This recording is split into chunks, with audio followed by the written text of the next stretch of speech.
안녕하세요. 오늘은 온슬로우로 인사드리게 되었어요. 3개 다 색깔이 다 제각각이죠. 얘도 엄청 오래 묵은 애인데 햇빛을 많이 못 보다 보니까 좀 색깔이 파랗죠. 같은 온슬로우인데도 햇빛이 잘 드는 곳에 있어서 항상 색깔을 유지하고 있어요. 얘는 작년 여름에 고생을 했어요. 제가 여기 풍성했던 모습을 사진을 찾아서 올릴게요. 겉입장이 다 떨어지고 안에 입장만 로제트라고 하죠. 작아진 상태로 회복 중이에요.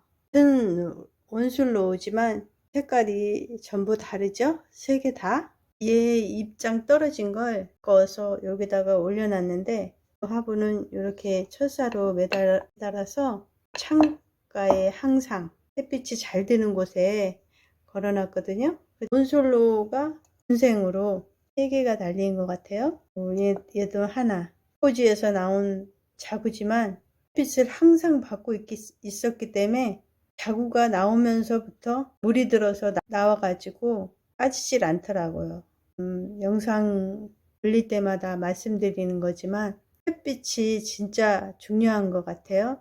이거는 다 어느 키우시는 분의 환경에 따라서 다르겠지만 저는 저희 집 환경에서 말씀드리다 보면 햇빛을 가장 우선으로 치고 싶어요. 통풍은 창문을 열어준다던가 선풍기를 틀어서 통풍을 이렇게 회전을 시켜준다던가 그렇게 하면 되는데 햇빛은 그렇게 할 수 없는 거잖아요. 생장등을 구매를 해서 쓰고는 있지만 생장등을 켜주는 건 한계가 있잖아요.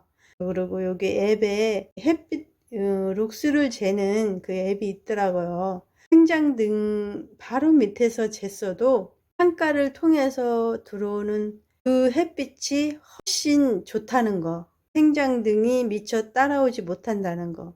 창가를 통해서 들어오는 햇빛이라도 다육이한테는 굉장히 좋다는 거. 우리 집 환경에서는 그래요. 다른 유튜버님 베란다 환경에서는 통풍이 중요할 수도 있고 다른 게 중요할 수도 있고 햇빛이 진짜 중요하다는 거. 그걸 일로 꽂고 싶어요. 여기 키우는 데 있어서 예를 들어서 100%가 모은 환경이다 할 때 40% 햇빛, 40% 통풍, 나머지 20%는 물, 흙, 영양 이런 거라고 하는 환경에서는 그런 생각이 들 정도로 햇빛이 제일 중요한 것 같아요. 프리즘을 한번 갖고 나와 봤어요. 어떤 분들은 이게 이상이 있어서 중간에 하엽이 지는 거 아닌가 이렇게 생각하시고 뽑으시는 분들도 더러 계시더라고요.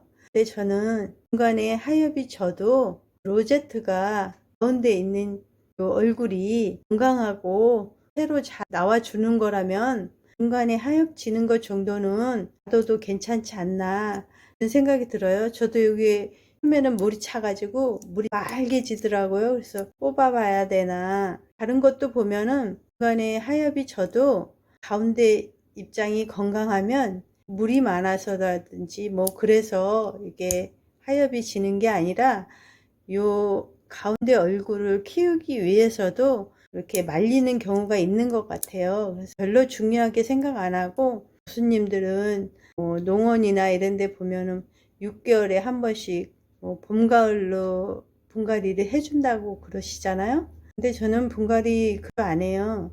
분갈이를 한 지가 2달밖에 안 됐는데 얘가 물을 못 올리고 비실비실하다 그러면 분갈이를 해주는 경우도 있고 2년씩 넘어도 분갈이 안 하고 영양분을 질석이라던가 주든지 그러거든요. 얘가 건강한데 에서 좀 오래됐다. 분갈이를 꼭 해줄 필요는 없다 싶을 때는 위에 흙을 반을 덜어내고 영양분을 골고루 이렇게 섞어서 새 흙을 채워줘요. 다육이가 스트레스를 좀 덜 받는 것 같더라고요. 이 화분에 이 프리즘도 2년 가까이 있었던 것 같아요. 작년 봄에 암만 흙을 덜어서 흙으로 부어줬어요. 근데도 잘 지내고 있어요. 오늘은 이렇게